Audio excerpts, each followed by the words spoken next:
Alors qu'on écoute de magnifiques séries documentaires sur notre magnifique planète et ses habitants, on fait pause et nous faisons du pain d'épices, pain PIN.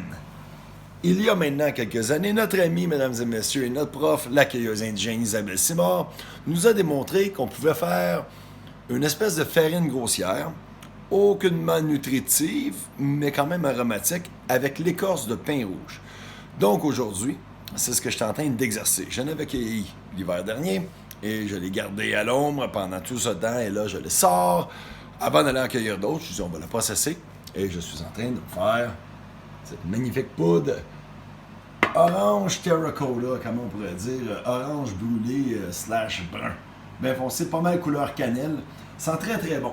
D'ailleurs, depuis tantôt, j'ai des fumes. Puis ici, on voit qu'on a le cambium. Donc, on a l'écorce. À l'extérieur, c'est très différent comme structure que les autres. La pruche ressemble un peu plus, mais comparé au sapin et d'autres conifères et bien sûr les feuillus, c'est très très différent.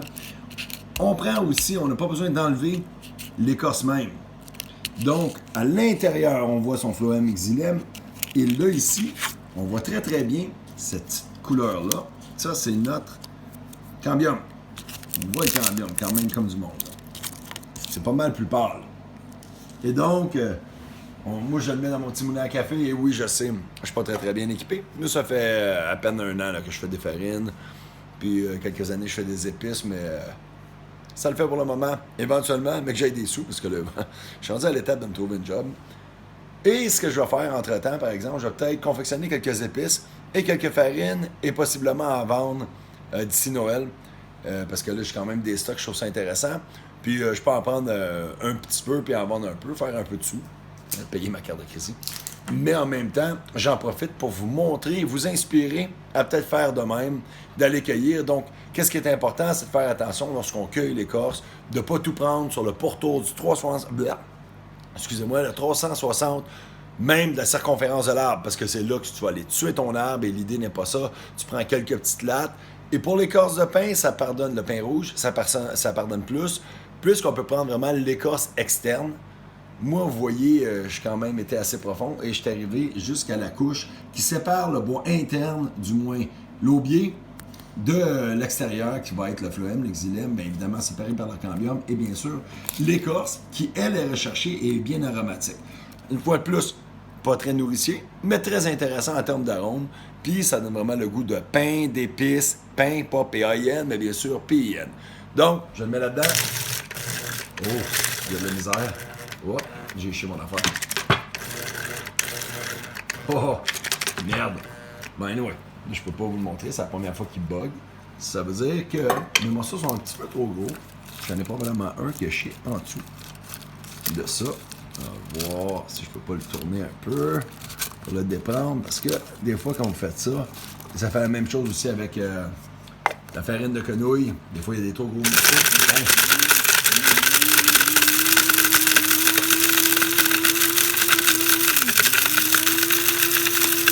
Et c'est important qu'on se rende jusqu'à l'étape où on n'entend plus les petits crunch. Que ce soit fin, du moins le plus fin possible.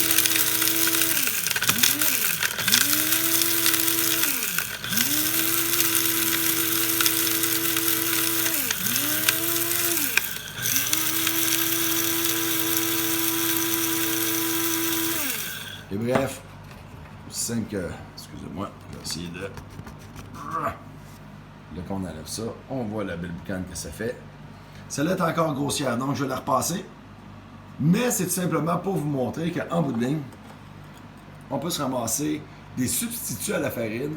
Et l'idée, c'est peut-être pas de se faire un pain ou une galette ou une crêpe juste avec ça, mais c'est vraiment de substituer peut-être un 15 à 20% de notre mélange dans lequel on va rajouter ça puis qu'on va mettre en valeur le terroir par ses arômes. Pas nécessairement par ses micronutriments, plus que c'est que de l'écorce. Et c'est faible un peu en termes de qualité nutritive, si je peux dire. Évidemment, c'est pas les rhizomes de quenouille. Les rhizomes de quenouille, ça, c'est excessivement nutritif. Donc, l'idée de le mélanger avec un rhizome de quenouille est très intéressant. On va aller chercher la matière qui est plus nourricière, en plus d'une matière un peu plus aromatique. Chose que la quenouille n'est pas tant. Elle rappelle d'autant plus ou davantage une farine normale. Mais encore là, quand on la mixe aux autres, ça peut être très, très intéressant. Le goût qu'on est capable d'aller sortir, tout en ayant une valeur nourricière intéressante, puis peut-être même importante, puisque les rhizomes de quenouille sont tout le temps bien appréciés en termes de survie. C'est une bonne bouffe de survie. Je ne dis pas que c'est excellent à manger de même dans le bois. Processé en farine, c'est tout le temps mieux, mais regarde, quand tu es dans le bois, tu t'en crises un peu, tu vas rester vivant. Donc, farine manvôtre, écorce manvôtre, phloème manvôtre, xylème manvôtre, cambium manvôtre, et je pourrais dire pollen de pain manvôtre, mais non, on va dire pain d'épices manvôtre, Ben Cormier en direct de Saint-Adèle qui s'en va jouer dehors. C'est maintenant le temps d'aller se décourser les manèges. Restant dedans, c'est le fun, mais pas trop souvent. Salut!